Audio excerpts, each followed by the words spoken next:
Kristo the right way katika njia ifaayo or in the wrong way. ama kwa njia isiyofaa. When you represent Christ, unapowakilisha Kristo, Christ qualifies you. Kristo anakufanya ufuzu, Because he qualifies kwa sababu yeye huitimisha the unqualified. wale ambao hawajahitimu.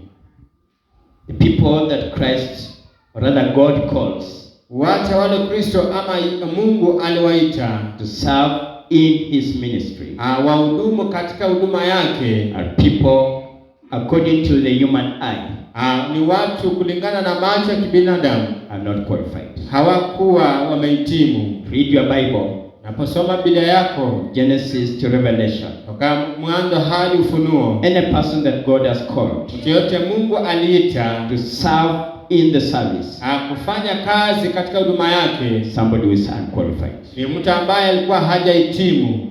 Semeni amen.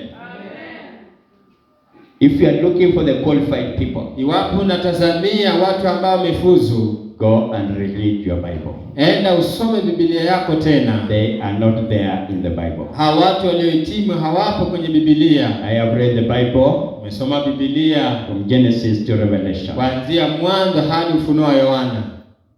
I have done it.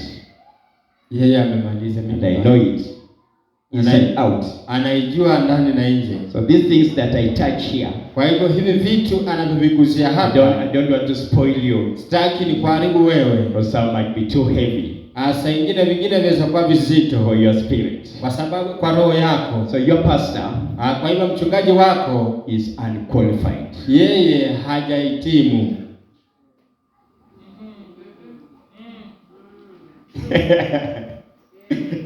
And you can say amen. Amen. Because you called me pastor.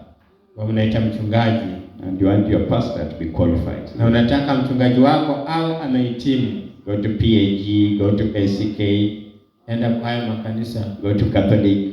Enda kwa hiyo ingine. They go through a process. Wanapitia so that they declare they are qualified. Ili ya kwamba tangazo wamehitimu. But God calls the unqualified. Lakini Mungu huita wale ambao hawajahitimu. I want to thank God. Nataka nishukuru Mungu that I am the unqualified. Ya kwamba mimi sijahitimu. So that Christ, ili ya kwamba Kristo may qualify me. Anaweza nihitimisha. What is your position? Je, nafasi yako ni ipi? Even in a league. Hata hapa kanisani. I challenge you. Na kutia changamoto. By the grace of God. Kwa neema ya Mungu. You let Christ dwell in you. Ya kwamba uweze kuacha Kristo akae ndani mwako. When you will allow Christ to dwell in you. Kiruhusu Kristo kukaa ndani mwako. Service will not be a struggle. Ibada haitakuwa ya kung'ang'ana. Worship will not be a struggle. Ile ibada haitakuwa ya kung'ang'ana. You will not struggle. Hautang'ang'ana. Because Christ is dwelling in you. Kwa sababu Kristo anakaa ndani mwako. It help you to be humble. Atakusaidia unyenyekee. And know. Na ujue. You are serving Christ. Ya kwamba hudumia Kristo. And him crucified. Yeye aliyesulubiwa. And like Paul. Na kama Paulo. You'll be able to say. Utaweza kusema. I am crucified with Christ. Ya kwamba nimesulubiwa na Kristo. Nevertheless, I live, yet not I. Nimesulubishwa pamoja na Kristo, lakini si ni hai wala si mimi.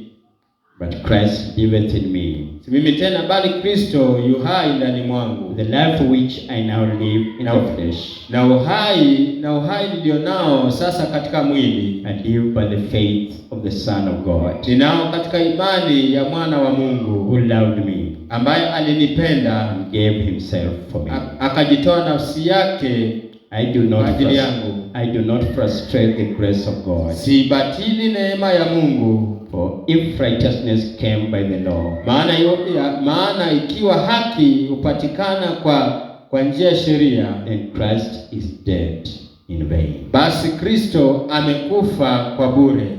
Don't frustrate. Usibatili the grace of God. Neema ya Mungu.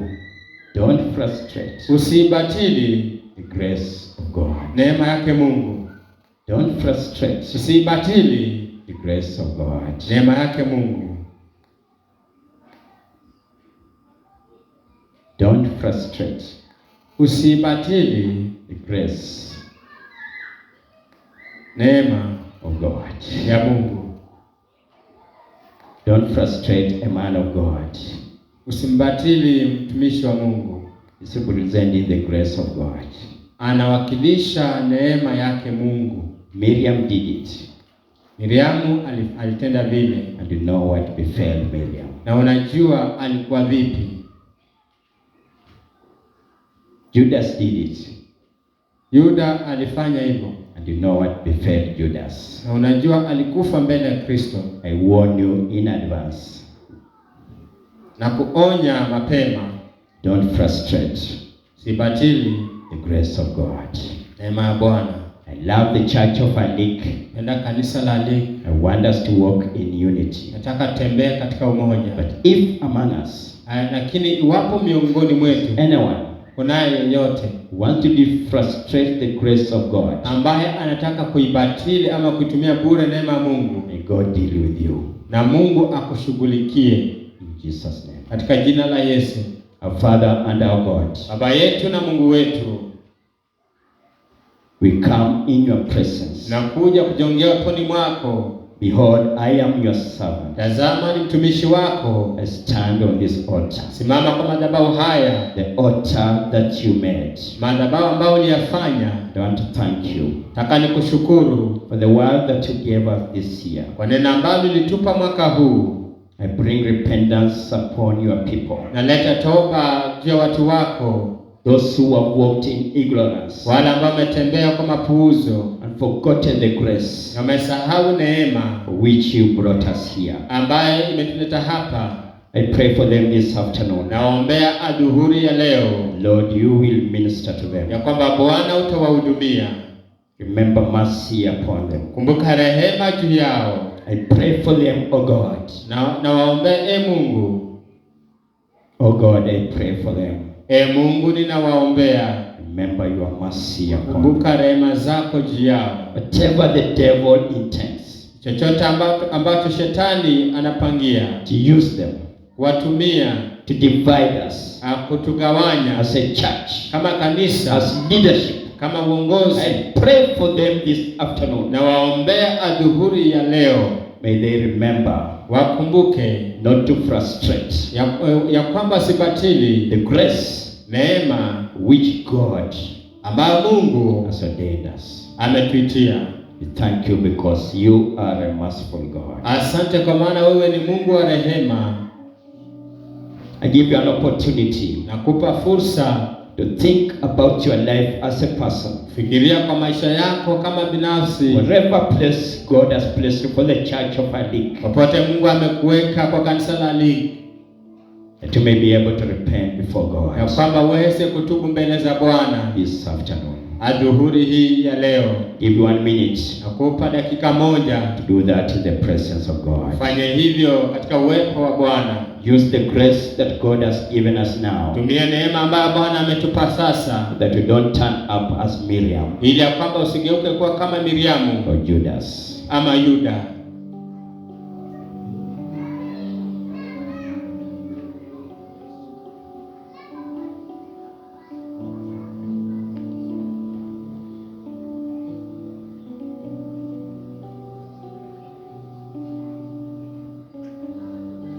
God sees us in our secret moment.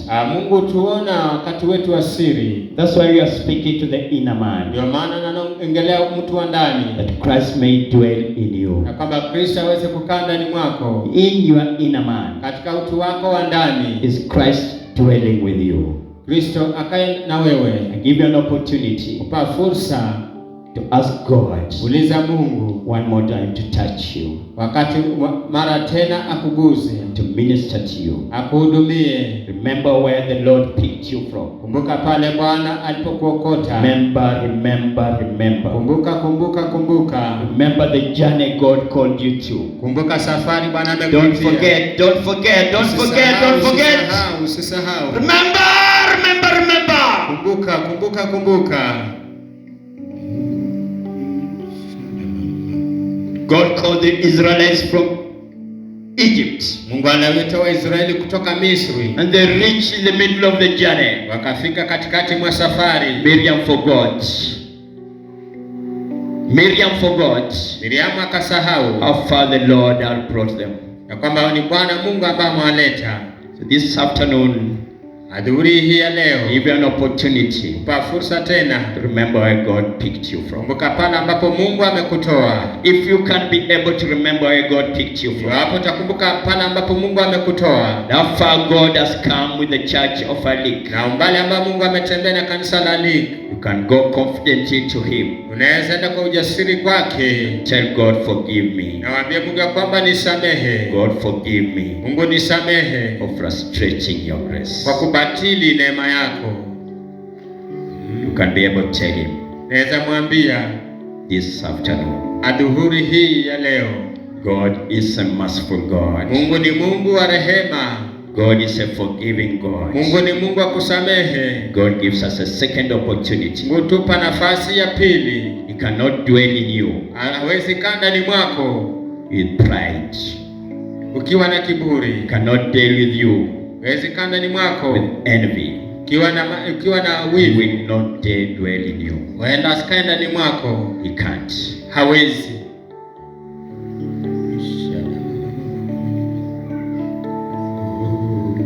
What is your position with God this afternoon? Je, nafasi yako ni ipi na Mungu adhuhuri ya leo? Even for His church, Hata kwa kanisa lake, His family, kwa familia yake, His body. kwa mwili wake, What is your position? nafasi yako ni ipi? May Christ dwell in us, Na Kristo aweze kukaa ndani mwetu, that we may be established. ili ya kwamba tuimarishwe. May be established in love. Imarishwe kwa upendo. God wants us to love one another, Wanataka tupende moja kwa mwingine, to care for one another. jali moja kwa mwingine. He's a loving God. Ni Mungu wa mapendo. Father, we thank you Baba, tukushukuru and we honor you. na tunakuheshimu. Thank you for speaking to us. Asante kwa kunena nasi. Those who have the heart of flesh, Wale ambao na mioyo ya nyama, may they receive your word. na wapokee hili neno. Those with the heart of stone, Wale ambao na moyo wa jiwe, may the word boomerang. May the word come back. na neno lije tena. But we want to thank you. Kinataka tukushukuru. You don't release your word in vain, Hawachili neno lako kwa bure, but it accomplishes lakini utimiza that which you have ordained. kile ambacho umelitia. Thank you for your Holy Spirit, Asante kwa Roho Mtakatifu that you can be able to speak this word with courage. ambaye umeweza kunena neno hili kwa ujasiri. Pray that you are preserving us with your blood, Ambaye kwamba unatuhifadhi kwa damu yako and you are uniting us na unatuunganisha in the cause of love na kamba za upendo that cannot be broken. ambazo zikakatika. Fulfill your word. Timiza neno lako. Forgive, Samehe, release, achilia, give a free spirit peana roho bure of service. wa kuhudumu. The glory of your name we have prayed. Kwa utukufu wa jina lako tumeomba. Amen. Amina. So just before we give our offering,